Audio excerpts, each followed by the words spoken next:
Hello everyone, welcome to career wisdom YouTube channel. বন্ধুরা, পশ্চিমবঙ্গে বস্ত্র দপ্তরে গ্রুপ সি পদে নতুন চাকরির বিজ্ঞপ্তি প্রকাশিত হয়েছে, যেখানে তোমাদের গ্রুপ সি এমটিএস পোস্টে মাধ্যমিক পাস যোগ্যতায় নিয়োগ করা হচ্ছে এবং এই পোস্টে তোমাদের কোনো এক্সপিরিয়েন্স চাওয়া হয়নি।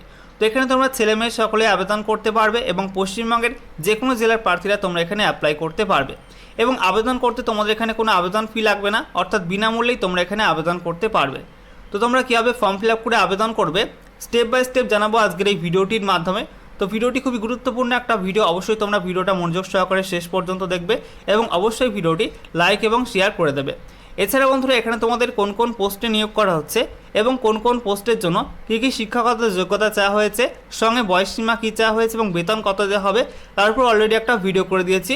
সেই ভিডিওটা তোমরা অবশ্যই দেখে নেবে, ডিসক্রিপশন বক্সে ওই ভিডিওটার লিঙ্ক তোমরা পেয়ে যাবে। তো আসলে বন্ধুরা, আজকের এই ভিডিওটা আমরা শুরু করি।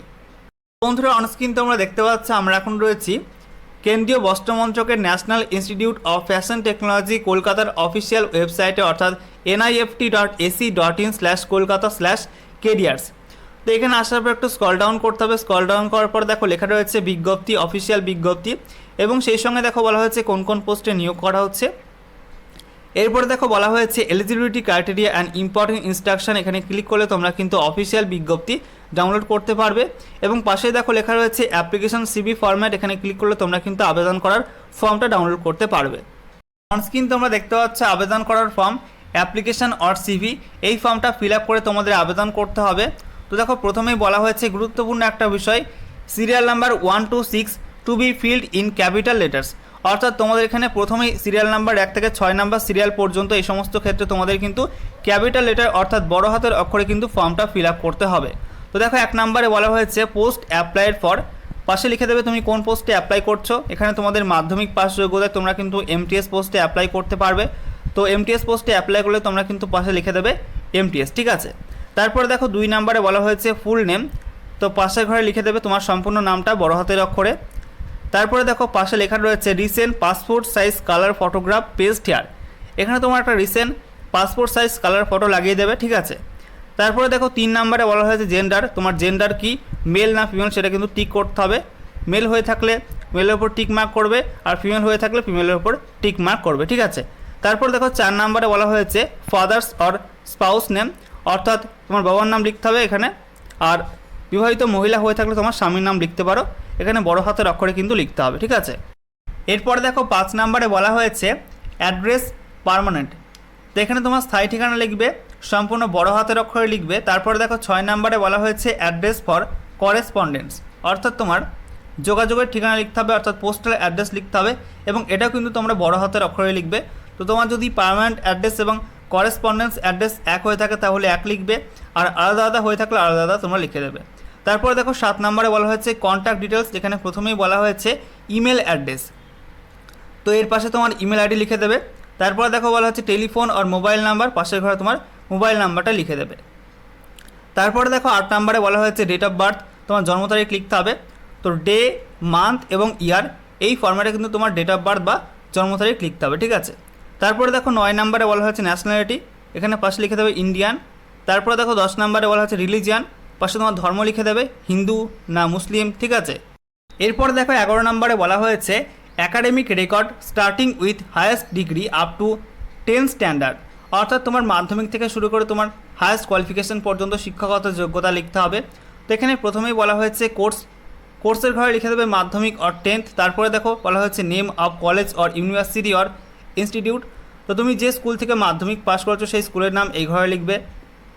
তারপরে দেখো বলা হয়েছে branch or specialisation degree or diploma, তো তোমার কোনো ব্রাঞ্চ থাকলে বা স্পেশালাইজেশন ডিগ্রি থাকলে সেক্ষেত্রে লিখতে পারো, আর না থাকলে লেখার দরকার নেই। তারপরে দেখো বলা হয়েছে কোর্স ডিউরেশন ফর্ম আর 2, তো এখানে কী করতে হবে, ক্লাস 10 তুমি যে ডেটে ভর্তি হচ্ছো সেই ডেটটা লিখবে ফর্মের ঘরে, আর যে ডেটে তোমার মাধ্যমিকের রেজাল্ট বেরিয়েছে সেই রেজাল্টের ডেটটা কিন্তু এই 2 এর ঘরে লিখে দেবে। তারপরে দেখো বলা হয়েছে percentage of marks or grade, তো মাধ্যমিকে তুমি কত % মার্কস পেয়ে মাধ্যমিক পাস করেছো সেই পার্সেন্টেজ লিখে দেবে এই ঘরে, অথবা গ্রেড থাকলে গ্রেড লিখে দেবে। এভাবে কিন্তু তোমার হায়েস্ট কোয়ালিফিকেশন পর্যন্ত তোমার শিক্ষাগত যোগ্যতা তুমি এভাবে অ্যাড করতে পারো। এরপর দেখো 12 নম্বরে বলা হয়েছে এমপ্লয়মেন্ট, অর্থাৎ এক্সপিরিয়েন্স সম্পর্কে লিখতে হবে। তো এখানে তোমাদের এমটিএস পোস্টে কোনো এক্সপিরিয়েন্স চাওয়া হয়নি, এক্সপিরিয়েন্স ছাড়া কিন্তু তোমরা এমটিএস পোস্টে অ্যাপ্লাই করতে পারবে, তবে বাকি সমস্ত পোস্টের ক্ষেত্রে কিন্তু এক্সপিরিয়েন্স চাওয়া হয়েছে। তো বাকি পোস্টে অ্যাপ্লাই করলে কিন্তু এখানে এক্সপিরিয়েন্সটা পুরো ডিটেলস লিখতে হবে। তারপরে দেখো 13 নম্বরে বলা হয়েছে total years of relevant experience, এটা কিন্তু এমটিএসের ক্ষেত্রে লিখতে হবে না, অন্য পোস্টে অ্যাপ্লাই করলে লিখতে হবে মোট কত বছরের এক্সপিরিয়েন্স রয়েছে। তারপরে 14 নম্বরে বলা হচ্ছে areas of specialisation as per last 5 years of work. তো তোমার কোনো স্পেশালাইজেশন থাকলে কিন্তু লিখতে পারো, আর না থাকলে লেখার দরকার নেই, ঠিক আছে। তারপরে দেখো বলা হয়েছে এখানে একটা ডিক্লারেশন দেওয়া রয়েছে, বলা হয়েছে প্লেস, এখানে তোমার জায়গার নাম লিখে দেবে, তারপরে ডেটের পাশে তোমার ডেট লিখে দেবে যে ডেটে ফর্ম ফিল আপটা করছো। তারপরে দেখো বলা হচ্ছে এনক্লোজার্স, তুমি এই ফর্মের সঙ্গে কী ডকুমেন্টের জেরক্স কপি সেলফ অ্যাটাস্টেড করে দিচ্ছ সেগুলো কিন্তু এখানে পরপর লিখতে হবে কমা কমা দিয়ে।